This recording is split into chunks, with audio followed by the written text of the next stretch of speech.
नमस्कार दोस्तों, मैं इस वक्त हूँ नोएडा के सेक्टर 135 के गौशाला में और यहाँ पर लगा हुआ है 30 क्यूबिक मीटर का बायोगैस प्लांट।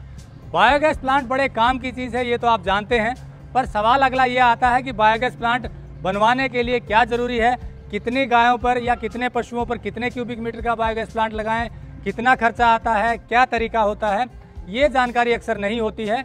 इसीलिए आज हम आपको मिलवाएंगे बायोगैस एक्सपर्ट अनिल सिंह से, जिन्होंने ये बायोगैस प्लांट लगवाया है और इसके यहाँ क्या लाभ हो सकते हैं वो भी बताएंगे। तो चलिए शुरू करते हैं। टेक्निकल फार्मिंग चैनल को सब्सक्राइब करें और बेल आइकन भी दबाएं ताकि आगे आने वाले वीडियो की नोटिफिकेशन आपको मिलती रहे। नमस्कार अनिल जी। अनिल जी, आप लोगों ने ये बायोगैस प्लांट एस्टेब्लिश किया है 30 क्यूबिक मीटर का। दर्शकों को बताइए कि कितनी गाय पर, सबसे पहले तो कि कितने क्यूबिक मीटर का प्लांट रिकमेंड करते हैं, यानी कि पशु के हिसाब से ही हम तय करेंगे कि कितना गोबर गैस प्लांट कितने क्यूबिक मीटर का लगवाना चाहिए। तो सबसे पहली जानकारी कि कितनी गाय या कितने पशुओं पर कितने क्यूबिक मीटर का प्लांट होना चाहिए। जो गौशालाओं पर अगर हम देखें तो छुट्टा गौवंश रहता है, देसी गौवंश है, तो उससे करीब करीब हम डेली का 8 से 10 केजी गोबर कंसिडर करते हैं। तो और 1 क्यूबिक मीटर बायोगैस बनाने के लिए 25 केजी काउडंग की रिक्वायरमेंट होती है। तो इसके अकॉर्डिंग अगर हम देखते हैं तो करीब करीब 2 से 3 गाय पर हम 1 क्यूबिक मीटर का प्लांट सेटअप कर सकते हैं।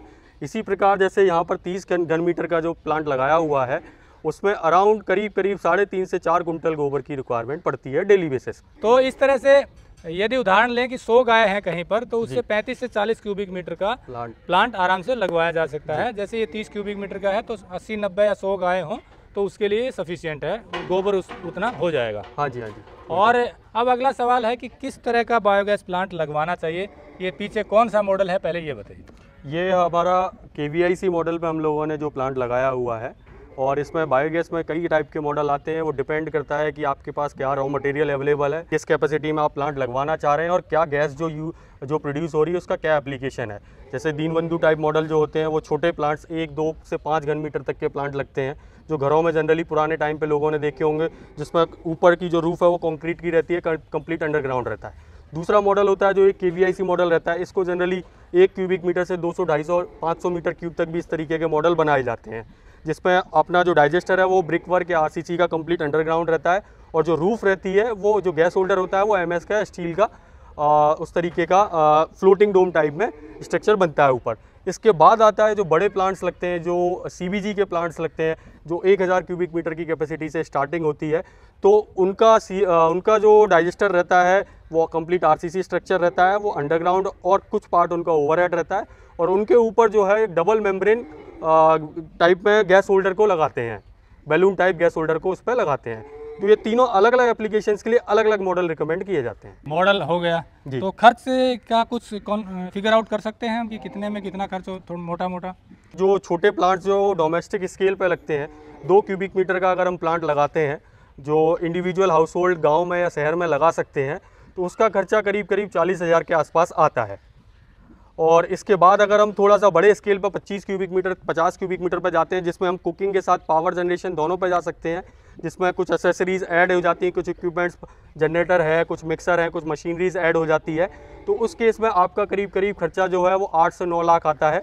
और जब CBG के लिए हम जाते हैं बड़े प्लांट्स में 1000 क्यूबिक मीटर कैपेसिटी पे, तो उसमें आपका करीब करीब 2 से 2.5 करोड़ रुपए का इन्वेस्टमेंट आता है। ये खर्चा जो है वो रीजन टू रीजन वेरी भी करता है, क्योंकि ये मेनली डिपेंड करता है कि आपका जो रॉ मटेरियल है या कंस्ट्रक्शन मटेरियल है, इसकी कॉस्टिंग्स भी जगह जगह पर वेरी करती है। कुछ एक प्लांट्स हम असम, उड़ीसा में लगा रहे हैं तो वहाँ का बिल्डिंग मटेरियल कॉस्टिंग कुछ और है, और जो नोएडा में हम लोगों ने लगाया, UP, राजस्थान, MP में लगा रहे हैं, यहाँ पर अलग है, तो उसके अकॉर्डिंग भी कॉस्टिंग्स वेरी कर जाती है। मतलब एक तो कॉस्ट वेरी करती है कि आपका कंस्ट्रक्शन मटेरियल की क्या कॉस्ट है जी, दूसरा गैस का एप्लीकेशन क्या है इस पे भी डिपेंड करता है। बिजली बना रहे हैं या आप गैस को सिलेंडर में भरकर बेचना चाहते हैं, या सीधे जेनसेट के थ्रू आप यूज कर रहे हैं वहाँ पर, या फिर गैस वहीं पर आप यूटिलाइज, इस तरह से भी फर्क पड़ता है। बिल्कुल बिल्कुल पड़ता है। अब मेनली अगर हम बात करें बायोगैस के एप्लीकेशंस की, तो 3 ही एप्लीकेशन है। या तो आप कुकिंग के लिए थर्मल एप्लीकेशन में ले रहे हैं, या फिर पावर जनरेशन के लिए आप ले रहे हैं, या CBG में कन्वर्ट करके उसको बोटलिंग करके आप इंडस्ट्रीज़ में सेल कर रहे हैं। यही 3 एप्लीकेशन है। तो कुकिंग के लिए अगर हम बात करें तो हमको कुछ फिल्टर्स की जरूरत पड़ती है, जो गैस में इम्प्योरिटीज़ है, मॉइस्चर है, H2S है, उसको रिमूव करने के बाद सीधा हम लोग स्टोव पे यूज़ कर लेते हैं कुकिंग के लिए। और अगर पावर जनरेशन के केस की बात करें तो उसमें हमको जेनसेट की रिक्वायरमेंट पड़ती है, तो उसकी कॉस्ट ऐड हो जाती है।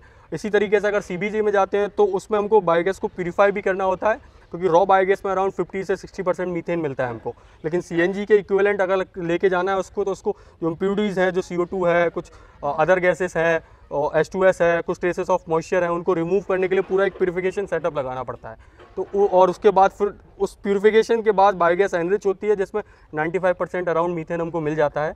उसके बाद फिर हम कंप्रेसर्स जो रहते हैं उनसे कंप्रेस करके 200 बार पर बोटलिंग कर देते हैं हम उनकी, तो वो जो सीएनजी हमको मिल रही है उसकी इक्विवेलेंट गैस बन जाती है। तो अलग अलग एप्लीकेशंस के अकॉर्डिंग अलग अलग मशीनरीज की रिक्वायरमेंट होती है, तो वहाँ से कॉस्ट एड अप हो जाती है। तो ये तो बात थी गैस की। अब बात करते हैं इसका जो मेन आउटकम आता है वो है गोबर गैस की स्लरी जी, क्योंकि अक्सर लोग उसको भूल जाते हैं और गैस पे फोकस रहता है जी। तो स्लरी का इसमें जो निकलती है उसका क्या यूटिलाइज हो सकता है और कैसे इसको वायबल बनाया जा सकता है, क्योंकि गोबर गैस प्लांट ज़्यादातर फेल हो जाते हैं या लगते ही नहीं है क्योंकि उनकी पब्लिसिटी नेगेटिव हो जाती है जी। तो वो क्या यूटिलाइज प्रॉपर कैसे करें उसको? असल में सर, जो आपने बात कही कि गोबर गैस प्लांट जनरली फेल हो जाते हैं या उसके लिए निगेटिविटी बहुत है, क्योंकि कई सारे प्लांट्स लगे और चले नहीं उस तरीके, जिस तरीके की एक्सपेक्टेशंस थी उस तरीके का आउटपुट मिला नहीं। इसी इमेज को चेंज करने के लिए, इसी स्टेटमेंट को चेंज करने के लिए हम लोगों ने ये सेक्टर चुना है। हमारी पूरी टीम जो है IIT दिल्ली की एलुमनाइज है, सारा एक्सपर्टीज़ हमारा बायोगैस पर रहा है, रिसर्च एरिया हमारा बायोगैस रहा है और इसी इमेज को चेंज करने के लिए हम लोगों ने ये सेक्टर चुना है। अब अगर हम बात करते हैं आपका जो स्लरी के ऊपर जो सवाल था सर, तो स्लरी में जो अगर हम उसमें भी हम प्लांट किस कैपेसिटी का है उसके अकॉर्डिंग ही स्लरी को हम ट्रीट कर सकते हैं। अगर छोटा प्लांट है तो छोटे प्लांट में जनरली क्या करते हैं, या तो आप जो अर्दन पिट्स रहती हैं उसमें आप सन ड्राइंग के लिए छोड़ देते हैं, कुछ एक महीने के अंतराल में वो सन ड्राइंग हो जाती है, उसके बाद आसपास के जो फार्मर्स हैं सूख जाती है, सूख जाती है और उसके आसपास फार्मर्स जो हैं वो लेके चले जाते हैं। उसके अलावा जो है, जो सबसे बेस्ट यूसेज जो है प्लांट की जो स्लरी है उसका, जो लिक्विड फॉर्म में निकल रही है, क्योंकि प्लांट के अंदर लाइव रिएक्शंस चल रही हैं, तो उस समय जो लाइव स्लरी जो एकदम करंट में जो स्लरी निकली है वो बहुत ही highly nutrient rich organic manure होता है। आप उस स्लरी को एज इट इज़ पंप करके 5000 लीटर 10,000 लीटर के टैंकर में फिल कीजिए और नियर बाय फार्मर्स को आप उसको सेल कीजिए, वो एक बहुत ही अच्छा मॉडल है। और दूसरा जो केमिकल्स यूज़ कर रहे हैं उसका एक बहुत अच्छा सब्सटीट्यूट है ये जो स्लरी है। और अगर हम बड़े प्लांट्स की बात करें, 1000 क्यूबिक मीटर प्लस की अगर हम बात करें, तो उस केस में क्या कर सकते हैं कि जो लिक्विड फॉर्म में स्लरी निकली, अब लिक्विड फॉर्म में स्लरी की भी लिमिटेशन है, आप एक पर्टिकुलर एरिया तक ही आप उसको ट्रांसपोर्ट कर सकते हैं। आप चाहें 100 किलोमीटर 500 किलोमीटर 1000 किलोमीटर आप उसको ट्रांसपोर्ट नहीं कर सकते, वो वाइबल नहीं होगी। देन उस केस में क्या करते हैं, हम स्लरी सेपरेटर को ऐड कर देते हैं, तो वो लिक्विड एंड सॉलिड पार्ट को वो सेपरेट कर देता है। सॉलिड पार्ट को आप डायरेक्टली चाहें तो पैकेजिंग करके आप उसको मार्केट कर सकते हैं, जहाँ भी चाहें वहाँ ट्रांसपोर्ट कर सकते हैं।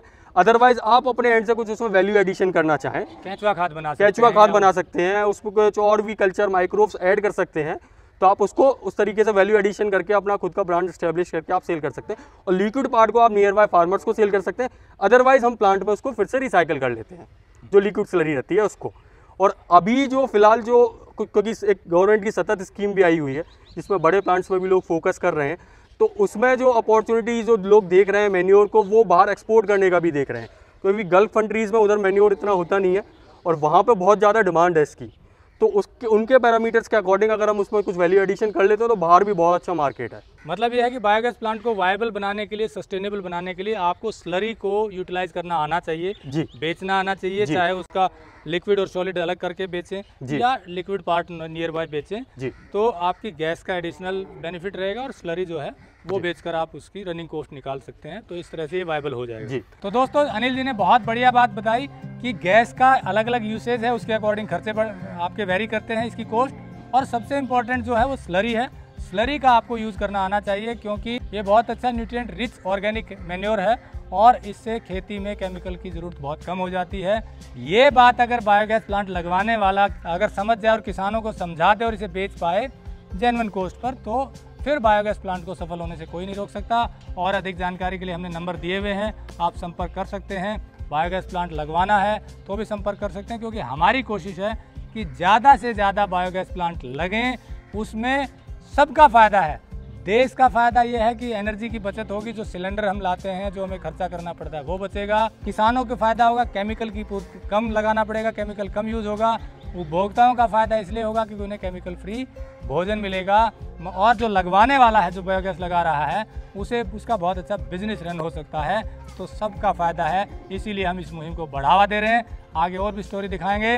नमस्कार, जय हिंद। अगर आपको यह वीडियो पसंद आया है तो ज्यादा से ज्यादा लाइक और शेयर जरूर करें। साथ ही चैनल को सब्सक्राइब करना ना भूलें।